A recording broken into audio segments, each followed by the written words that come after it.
আসসালামু আলাইকুম রহমতুল্লাহ। প্রিয় দর্শক, আপনারা কেমন আছেন? আশা করি ভালো আছেন। আজকে রসুন সম্পর্কে আলোচনা করব। কী দাম, কী সবজার,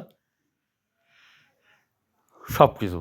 বাট রসুনের বাজার সত্যি একটু তালমাটা চলছে।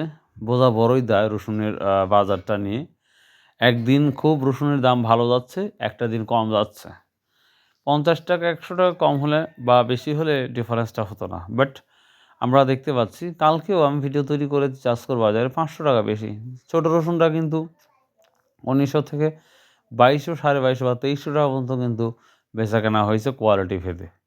কিন্তু অন্যান্য বাজার যখনই যাচ্ছি তখনই দেখাচ্ছে আমরা ৩০০-৪০০ টাকা আবার কম দেখাচ্ছে।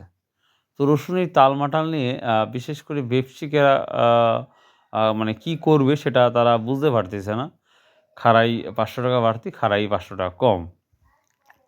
তো এই অবস্থা চলতে থাকলে আমার মনে হয় কৃষকেরা ক্ষতিগ্রস্ত হবে, সেই সাথে কৃষকেরাও ক্ষতিগ্রস্ত হবে।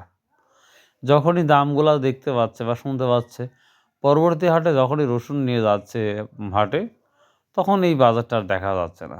আর যখন এই বাজারটা দেখা যাচ্ছে না, তখনই একজন কৃষক বা একজন ব্যবসায়িকের ভেতরে একটা ভয় সৃষ্টি হচ্ছে যে পরবর্তী সময়ে দাম বাড়বে না কমবে, বা লাভ করতে পারবো কি পারবো না, এই নিয়ে একটা সংশয় দেখতে পাচ্ছি। যে প্রশ্নগুলো অধিকাংশ মানুষই করে থাকেন যে, খায়রুল ভাই, রসুনের দাম কি বাড়বে না কমবে? প্রথমত বড় বাড়ি বলে থাকি, ভাই একমাত্র আল্লাহ ছাড়া কেউ তো বলতে পারবে না যে দাম বাড়বে কি না কমবে। তবে 50% মানুষের লক্ষ্য যে দাম পরিবর্তন হবে। 50% মানুষ বলছে না, দাম কখনোই পরিবর্তন সম্ভব না, ৩-এর নিচেই থাকবে। আবার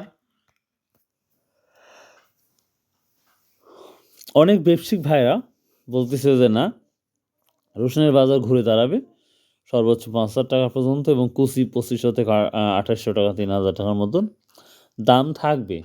এই ধরনের কিন্তু আমরা কথা শুনতে পাচ্ছি। এখন দেখার বিষয় সামনে কি হবে সেটাই। তবে আমার প্রেডিকশন যদি আমি বলি, দাম আহামরি যে বাড়বে তাও না। এভাবে বাজার চলতে থাকবে হয়তো ৫০০ টাকা এদিক আর ওদিক। তবে ওই একটাই ভয় যে একটা হাট দ্রুত বাড়তেছে, দ্রুত কমতেছে। এবার একটু চায়না রসুন নিয়ে আমরা কথা বলি। চায়না রসুনের দামটা পজিটিভ যখনই হয়, তখন আমার দেশীয় রসুনটা কিন্তু পজিটিভ হয়, মানে ভালো হয়। বর্তমান সময় হয়তো চায়না রসুন ১১৫ থেকে ৩০ টাকার মধ্যে আছে বাজার। এই কারণে আমাদের দেশীয় রসুনটা একটু চাহিদা। এবং আরও কথা বলেছেন যে, খায়রুল ভাই, আমাদের রসুন কি ইন্ডিয়াতে যাচ্ছে কি যাচ্ছে না, এটা নিয়ে যদি প্রেডিকশন করেন। ভাই, ইন্ডিয়াতে আমরা শুনতে পাচ্ছি যে কিছু বর্ডার পার হয়ে কিছু রসুন যাচ্ছে। আবার এটাও শুনতে পাচ্ছি যে এই রসুন যাওয়া মানে ইন্ডিয়া যাচ্ছে, কিন্তু সেই সাথে তারা বড় ক্ষতিগ্রস্তের মধ্যেও পড়তেছে। কারণ এক দেশ থেকে আরও দেশের চোরাইবাজ রসুন বা যে কোনো পণ্য পাঠানো বড় ধরনের কঠিন কাজ। তারপরেও শুনতেছি এখনও 100% হয়তো সেভাবে ইমপ্রুভ আমি দিতে পারছি না যে রসুন আদৌ যাচ্ছে কি যাচ্ছে না। তবে মানুষের মুখে জয়, মানুষের মুখেই ক্ষয়, মানুষ বলতেছে যাচ্ছে, সেই অনুপাতে আমি কথাগুলো বললাম। তো যাই হোক, আজকে রসুনের আপডেট দিয়ে দেবো নয়াবাজার, গুরদাসপুর, নাটোর।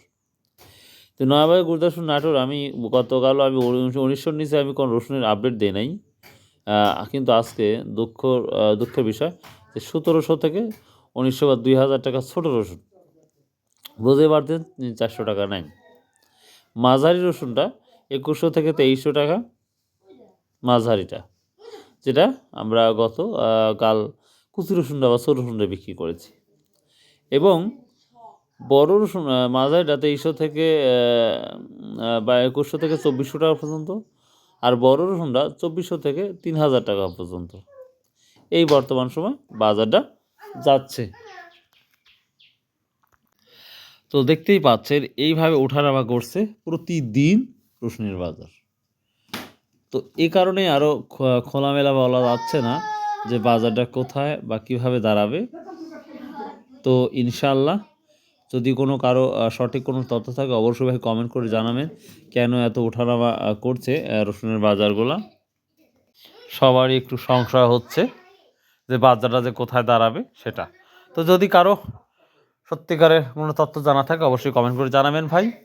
সো ভালো থাকবেন, সুস্থ থাকবেন। ইনশাআল্লাহ আগামীকাল আমরা বৃহস্পতিবার নাজিউর বাজার দেখব। বাজার কী অবস্থা, কি হাল হাকিকত। আসসালামু আলাইকুম ওয়া রাহমাতুল্লাহ। আসুন ভাই।